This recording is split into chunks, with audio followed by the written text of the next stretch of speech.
Hey, thanks for watching us tonight. The vilification of Donald Trump over illegal immigration, that is the subject of this evening's Talking Points memo. Does the truth hurt? Or did Mr. Trump unfairly malign Mexico and millions of Mexican illegal aliens? Talking Points will now answer those questions. The primary mistake Donald Trump made in his campaign kickoff speech was speaking too generally about the border problem. Most Mexicans who sneak into the USA or overstay their legal visitation status do so because they are economically deprived. They are largely undereducated folks trying to feed their families. Also, the vast majority of illegal aliens do not commit crimes while on American soil, apart from their immigration offenses. But there are very big problems stemming from Mexican illegal immigration, and the stats tell the truth. As we all know, Mexico is the major supplier of illegal drugs into the USA. The drug cartels down there have corrupted the police and many politicians. They're brutal thugs who commit mass murder, torture, and generally shame their nation. ISIS has nothing on these drug cartels. They're both savage enterprises. The government of Mexico not capable of defeating the drug lords, and the government down there rejects direct American intervention. U.S. drug agents, for example, are not allowed to carry firearms in Mexico, thereby putting themselves at great risk assisting Mexican authorities. For decades, Mexico City has allowed organized crime to brutalize its own people, and Americans as well. Some of the drug organizations have branched out now into people smuggling, charging money to get desperate migrants across the border. In the process, many, perhaps most, migrant women are sexually molested. And that was the rape situation Donald Trump mentioned. But it's not ordinary Mexicans doing the raping, it's the gangsters. And Trump should have made that clear. The truth is there's little supervision on the Mexican side of the border. Cities like Juarez and Nuevo Laredo, literally run by the drug cartels. Border security in Mexico, non-existent, and has been for decades. That situation's not going to improve. So Trump is correct in saying that only a massive wall will stop the chaos, and even then, drugs and people will get through, although not to the extent they do now. Washington knows all this, but has turned away from securing the border ever since President Reagan promised to do that after he signed an immigration amnesty in 1986. Mr. Reagan did not keep his promise, and every single president since has failed to secure the southern border. Every one. Now, what about the immigrants themselves? 59% of Mexican residents and illegal aliens have less than a high school education. Only 4% have a college degree. 68% are poor or near poor. 57% receive means-tested welfare of some kind paid for by the American taxpayer. 56% do not have health insurance, many of those receiving Obamacare subsidies. So Trump's analysis is correct. The majority of Mexicans coming to the USA are not achievers in the economic sense. To be fair, that was the case with the Irish, Italian, and European immigration waves of the past. Hardworking people coming here to try to improve themselves.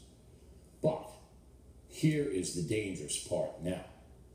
According to government statistics, 71% of non-American citizens in federal prisons are from Mexico.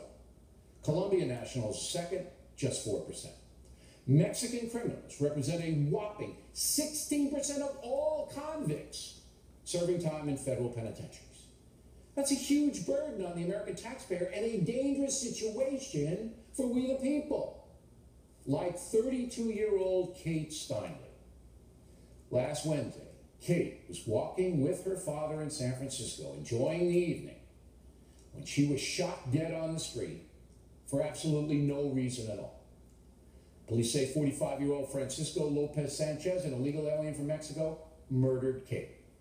Apparently Sanchez has 7 felony convictions, has been deported 5 times. Yet he's still walking around the streets of San Francisco, this guy.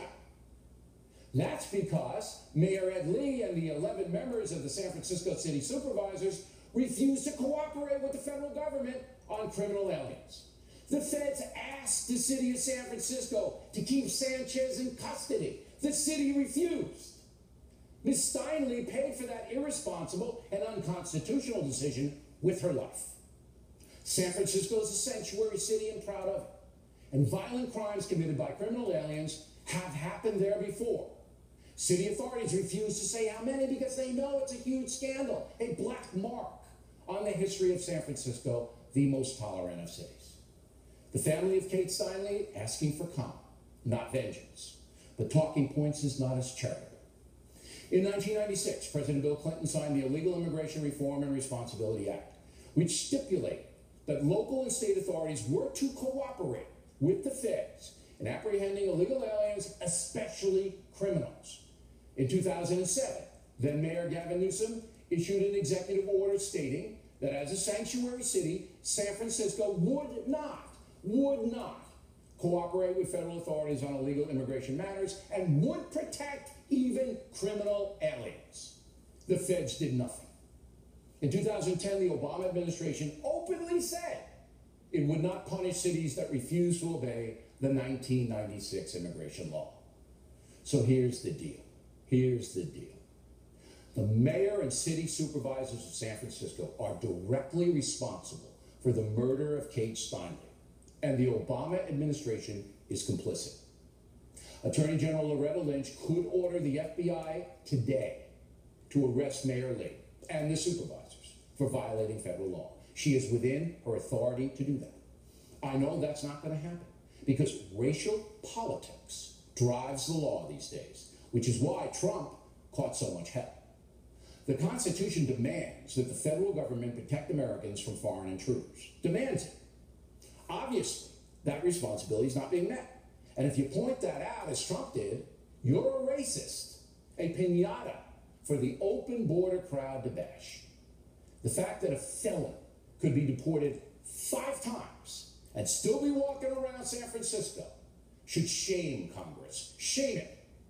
Where is a law that says if you are deported 1 time and come back, you serve 5 years in prison? Where is that law? Congress should pass it, and if President Obama doesn't sign it, everything will be on the table. It will be on him. That legislation should be called the Kate Law, much like Jessica's Law. So who is responsible? Who will sponsor the new law? Who will do it? Please let me know directly. We're looking for some legislators in Washington who have courage. Are you out there? Are you out there?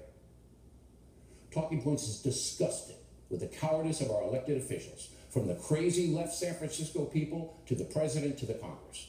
Most of them are rich folks who could not care less about the violence and chaos, out of control criminal activity south of the border is creating in this country. If Mexico does not crack down hard on border intrusions and drug trafficking, we should punish them economically. Punish them. Period. This entire disaster has been going on for far too long. The excuse that America is at fault because we use drugs and do not secure our side of the border is valid. We are at fault. But that does not excuse Mexico's rampant corruption and abuse of its own people. Drug and people smuggling injure millions and cost lives. It's the dirtiest of crimes. Finally, the poor people sneaking in here to paint your house aren't the problem. They're not the problem. The cowardly politicians who will not uphold the law and the Constitution are the problem. That's what Donald Trump should have said. And that's the matter. Next on the